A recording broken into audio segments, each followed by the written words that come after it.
Christianity was not born from truth. It was constructed from 10 of the most audacious lies ever told, and the first one begins with a myth so cunning it fooled billions for centuries, the claim that Jesus was born in Bethlehem. You have probably heard the story your entire life that Joseph and Mary had to travel to Bethlehem for a Roman census, and as a result Jesus was born there, conveniently fulfilling the prophecy in the Hebrew scriptures. But here is the problem. There is no historical record of any Roman census requiring people to return to their ancestral hometowns.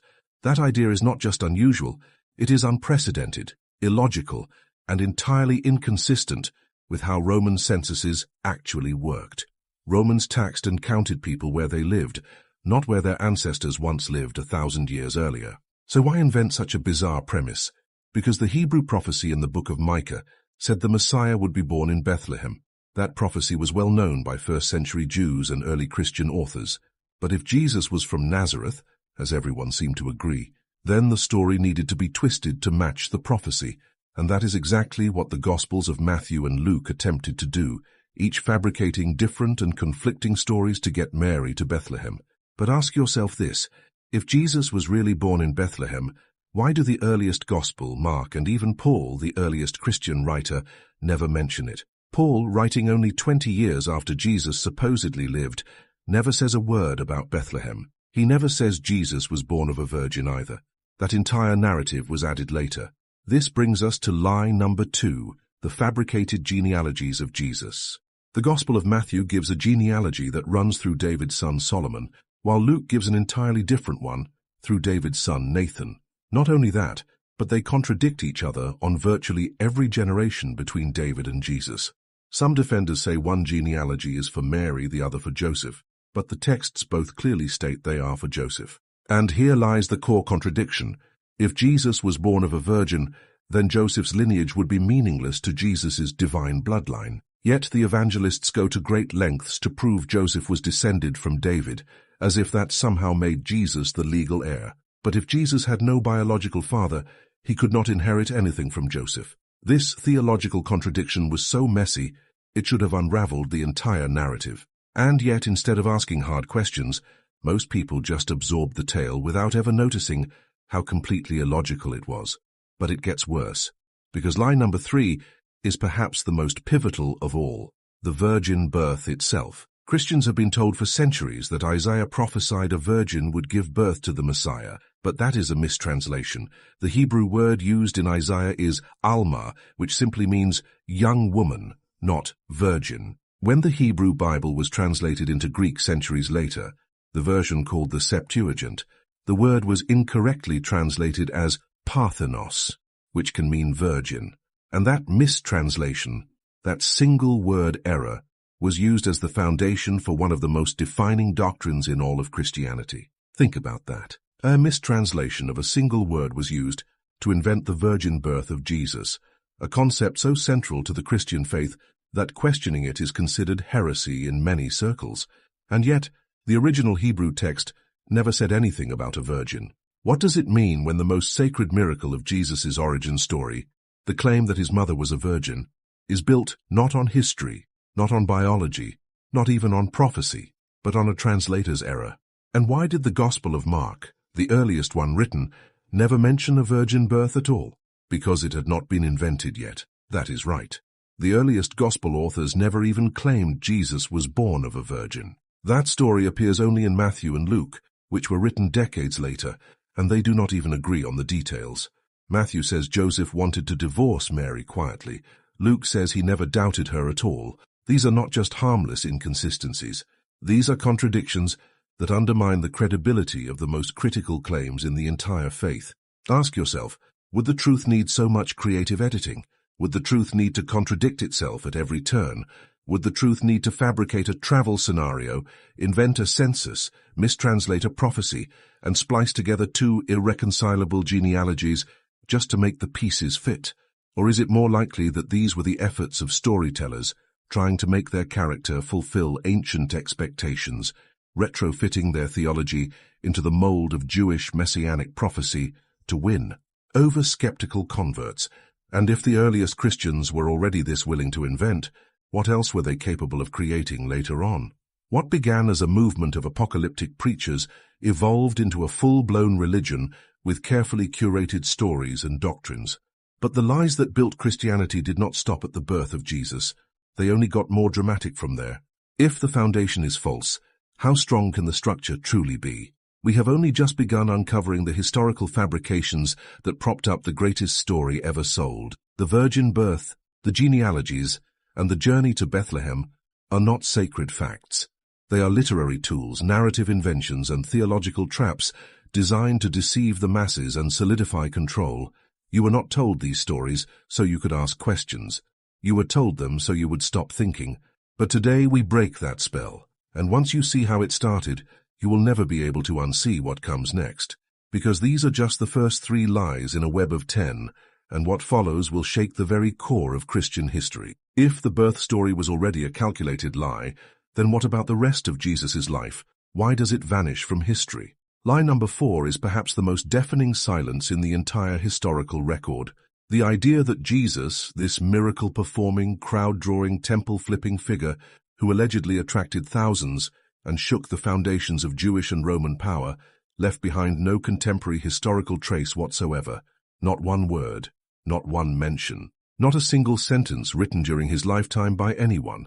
Not a Roman, not a Greek, not even a Jew, despite the fact that Palestine was under constant surveillance, record-keeping, and documentation by multiple imperial and religious authorities. Think about that for a moment.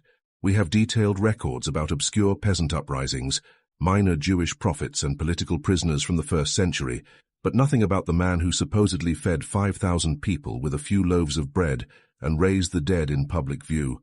How can that be? Because it never happened. The Jesus described in the Gospels is not just a figure with no footprint, he is a literary ghost. This leads us directly into lie number 5, the myth of the 500 witnesses.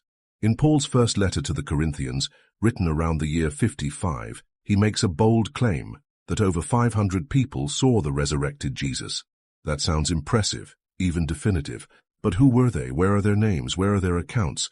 Why did no one write down this stunning moment in history besides Paul? And even he gives no details whatsoever. No location, no dates, no cross-references, no independent confirmations. It is a phantom crowd. And worse yet, the Gospels written after Paul never mention this massive event. Matthew, Mark, Luke, and John, all of whom supposedly had access to the core stories of Jesus' life, never echo Paul's claim about 500 people witnessing the resurrection. How do you explain that? You cannot. Unless the event never occurred, and Paul made it up to bolster the new religion he was inventing. Let that sink in. The earliest claim of the resurrection is made by a man who never met Jesus in life, who was not present at the crucifixion, and whose version of Jesus was formed entirely through visions and mystical experiences, not real-world events. Now comes lie number 6, and it is the one the entire religion hinges on, the resurrection itself. The idea that Jesus died, was buried in a tomb, and then rose 3 days later has been repeated so often it feels unquestionable. But the truth is, the empty tomb story does not appear in the earliest Christian writings. Paul again says nothing about a tomb at all. He says Jesus was buried, but not where, not how, not in what. The idea of a sealed tomb guarded by Romans only appears decades later, in the Gospels of Matthew and others, and each of them contradicts the others. Mark, the earliest Gospel, ends with women discovering the tomb and running away in fear, telling no one. That was it. No appearances, no miracles, just silence. Later scribes added verses to Mark to force a resurrection appearance into the text. Yes, the earliest ending of Mark had to be modified to fit the rising doctrine. That is how desperate the early church was to patch the holes. Matthew adds guards at the tomb, Luke includes a dramatic walk to Emmaus, and John has Jesus appear to disciples multiple times, even letting Thomas touch his wounds. But none of these accounts agree. They are literary expansions, not historical records. Ask yourself, why would the single most important event in Christian theology, the resurrection, not be documented in a single independent historical source? Not one Roman report, not one temple record, not one non-Christian account. Why? Because the resurrection was never a historical event. It was a theological idea, a symbol of triumph over death, slowly written into the fabric of a religion that needed a climax. And if the resurrection is a lie, then what are we left with? A man whose life is undocumented, whose teachings were filtered through generations of editors, whose miracles left no trace, and whose death was rewritten a dozen different ways depending on the audience. What does that say about the truth behind the story? Consider this. Every religion in history has stories of gods dying and coming back. Osiris in Egypt, Dionysus in Greece, Mithras in Persia. All of them had followers, rituals, and resurrection tales. Christianity was not the first to invent a dying and rising god. It was simply the one that survived through empire. And that survival depended on crafting narratives that could compete with and surpass the old myths. So the writers of the New Testament borrowed, repurposed, and restructured ancient ideas, stamping them with a Jewish name and Roman polish. That is how you create a religion that lasts. Not by telling the truth, but by constructing a myth powerful enough to replace older ones. And the empty tomb was the keystone of that myth. But if the tomb was never real, then the resurrection was never real. And if the resurrection was never real, then Christianity has no foundation.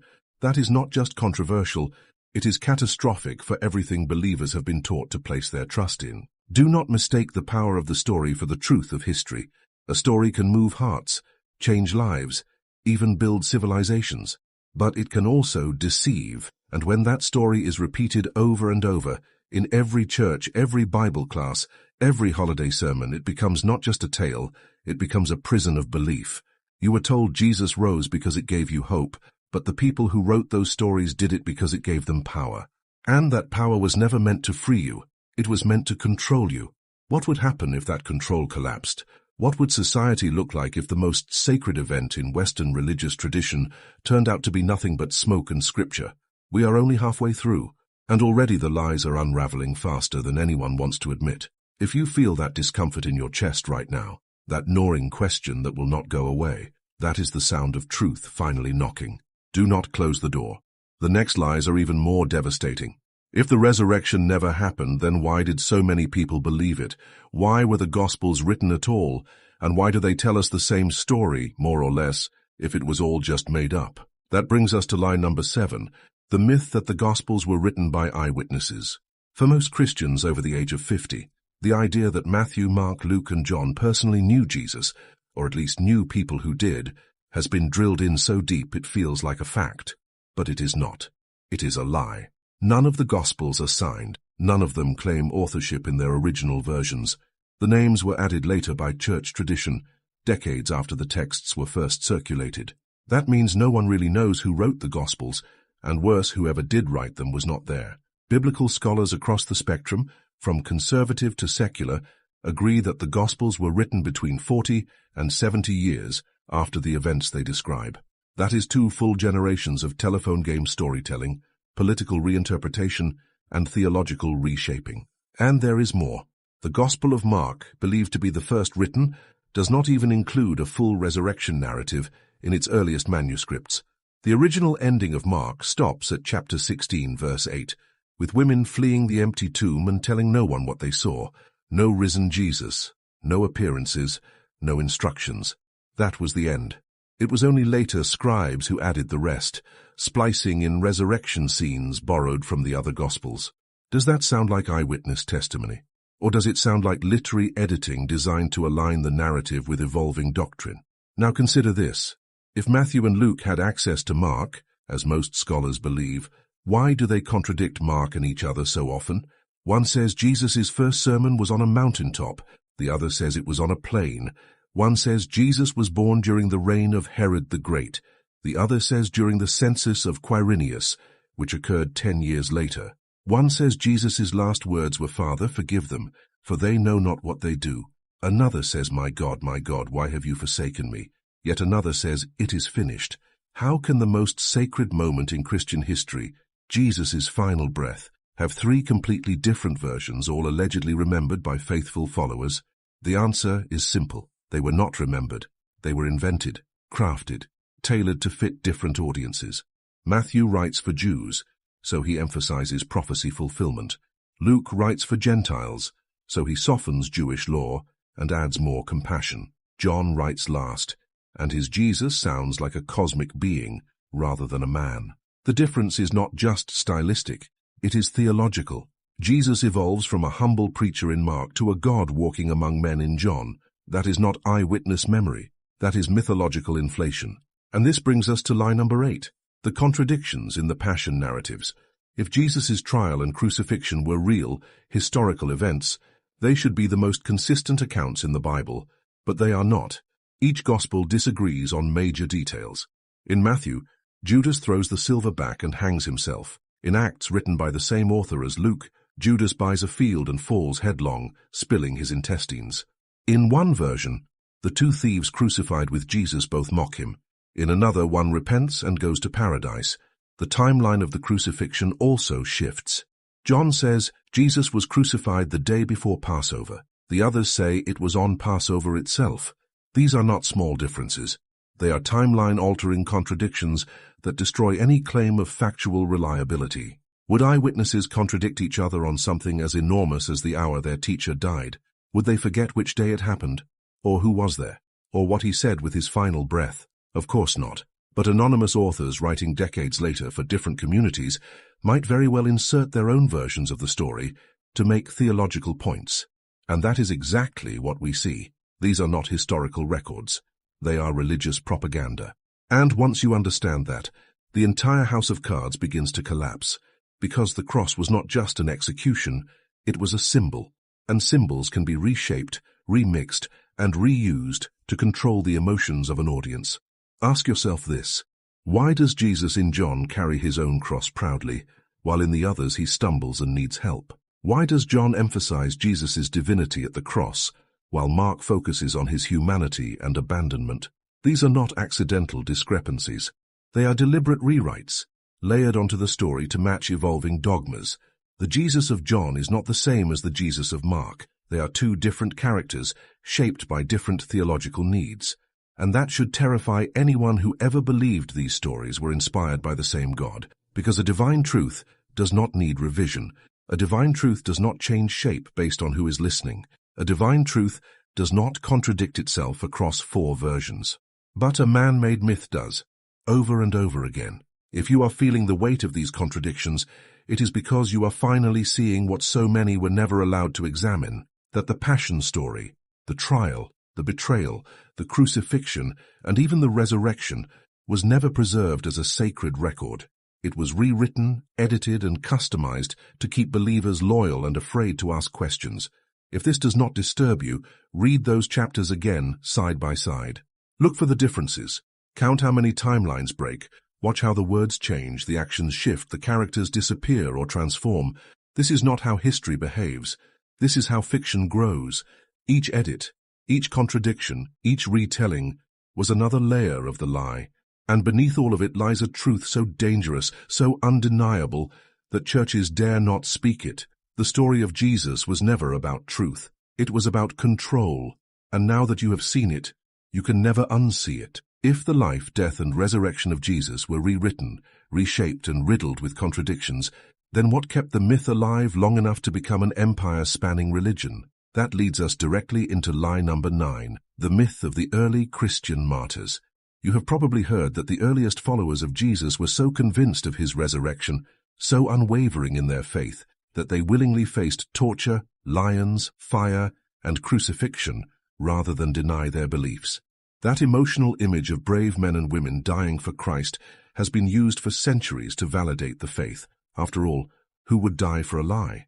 But that question only holds weight if the stories are true, and they are not. Most of the martyrdom narratives that circulate today were written long after the events they supposedly describe. Take the tale of Peter being crucified upside down in Rome. There is no contemporary record of this. It appears only in apocryphal texts written more than a century later. The same goes for stories of Paul's beheading, the burning of Christians as torches by Nero, or the mass executions in arenas. These are tales passed down through generations of religious storytellers, not documented historical facts. And here is the kicker. Even the earliest Christian texts show no uniform picture of persecution. In fact, some early Christian writings, like the Didache and the Letters of Ignatius, indicate that Christian communities often lived peacefully and integrated with their pagan neighbors. So why fabricate martyrdom? Because it is the most powerful tool of manipulation. If you can convince people that your movement is built on the blood of heroes, that its truth is so sacred it cost lives, then any challenge to that narrative becomes sacrilege. It turns the belief into a battlefield and doubt into treason. But no religion has ever flourished because of how many died for it. Religions flourish because of how well they serve power. And that brings us to lie number 10, the final and perhaps most sinister fabrication. The idea that Christianity spread organically through grassroots evangelism and divine favor. The truth is far darker. Christianity did not conquer the world through miracles or martyrdom. It did so through imperial force, political alliances, and calculated rebranding. The Roman Empire, once a brutal enemy of Christians, became its greatest ally, not because of a spiritual awakening, but because of a political opportunity. In the early 4th century, Emperor Constantine faced a fractured empire, teetering on collapse. Paganism was no longer unifying. The gods of Rome were too many, too weak, too divided. He needed a single symbol, a central narrative, something that could unify millions across diverse lands. Christianity, with its promise of eternal order, moral authority, and already growing network of bishops and infrastructure, offered the perfect solution. So Constantine adopted the cross, not out of faith but out of strategy. He summoned the Council of Nicaea, standardized doctrine, and paved the way for the Nicene Creed, not to preserve truth, but to end theological infighting that threatened political stability. He merged state and church, giving the bishops imperial backing, and in return receiving divine legitimacy. And from that moment on, Christianity stopped being a movement of the poor and became the tool of emperors. Pagan temples were stripped and rebuilt as churches. Heretics were hunted. Doctrinal dissidents were branded enemies of both God and Rome. The Jesus of love and peace was replaced with the Christ of conquest and empire. And for the next 1,000 years, Christianity would expand not by grace, but by sword. Every step forward was accompanied by violence, coercion, or forced conversion. From the Crusades to the Inquisition, from the forced baptisms of indigenous peoples to the burning of libraries and temples, the so-called faith of the martyrs became the machinery of oppression. And what about the texts themselves? The Bible that so many revere as the pure word of God. That too was shaped under empire. Books were chosen, others rejected. Gospels that presented alternative views of Jesus, like the Gospel of Thomas or the Gospel of Mary, were labeled heretical and destroyed. Councils of men motivated by politics and doctrine decided which texts would define eternity, and once that canon was locked, any deviation became punishable. This was not a religion rising on truth, it was a regime rising on narrative. Christianity became the Roman Empire in a robe, claiming heavenly authority while enforcing earthly dominance, and we are still living in the shadow of that power today. Every church built on stolen land, every cross raised above silenced traditions, every verse quoted to justify war, slavery, or discrimination, it all traces back to a time when myth was weaponized by empire. So ask yourself this: if Jesus preached humility, why did his followers build palaces of gold? If he called for peace, why did they wage holy wars? If he rejected power, why did they crown popes like kings? The answer is chilling. Because the Jesus who walked in sandals and healed the sick was not the Jesus who built Christianity. That Jesus was edited out, reshaped and rebranded to fit the needs of emperors, popes, and kings. And what we are left with is not the faith of Christ, but the faith of Constantine. The 10 lies that built Christianity were not innocent mistakes. They were deliberate strategies. Each one added another brick to the structure of belief, from the false birth story to the myth of martyrdom, from the forged gospels to the imperial takeover. It was never about truth. It was always about power. You are not just hearing a different version of history. You are witnessing the collapse of a story that controlled the world for 2,000 years. And if you have come this far, if these revelations have stirred something inside you, then subscribe right now, because the next truth we uncover might be the one they fear the most. So now that all 10 lies have been exposed, the false birthplace, the mistranslated virgin prophecy, the contradictory genealogies, the silence of history, the phantom witnesses, the inconsistent resurrection stories, the anonymous gospel authors, the incompatible crucifixion accounts, the myth of martyrdom, and the imperial hijacking of the faith, what are we really left with? A religion that claims to be built on divine truth, yet at every foundational level is tangled in human fabrication, historical distortion, and political agenda. And here is the deepest and most painful truth of all. It worked. For nearly 2,000 years, these lies were not just accepted, they were celebrated. They became untouchable pillars of culture, morality, and identity. People were born into these stories, raised under them, judged by them, and sent to war for them. These were not small fabrications. These were global constructions that shaped the fate of empires and the minds of billions. And even now, in the age of information, most people still have no idea how thoroughly manipulated the history of Christianity actually is. They still think Jesus was born in Bethlehem because of a Roman census that never happened. They still believe the Gospels were written by men who followed Jesus, not anonymous scribes shaping doctrine decades later. They still picture a divine resurrection when the earliest and most reliable texts show no such scene. They still revere saints and martyrs whose deaths were invented, whose heroism was fabricated to strengthen the illusion of divine favor. And above all, they still believe that Christianity spread because it was true, not because it was weaponized by emperors who saw in it the perfect vehicle for social control. But the more you look, the more undeniable it becomes. Every major point in the story, the birth, the death, the resurrection, the spread, is wrapped in contradiction, silence, or fraud. And here is a question that must be asked. If Jesus had never existed, would anything about this religion look different? Would the doctrines change? Would the holidays vanish? Would the churches empty? The frightening answer is no, because Christianity, as it exists today, does not depend on the man, it depends on the myth. The historical Jesus, if he ever lived at all, has been drowned in the flood of imperial rewriting, theological censorship, and manufactured miracles. The version most Christians worship today is not the peasant from Galilee. It is a construct, assembled from fragments of older religions, rewritten by political councils, and polished over centuries into something unrecognizable. And that construct has been used to justify crusades, inquisitions, colonizations, and genocides. It has been used to control sexuality, suppress science, manipulate governments, and silence dissent.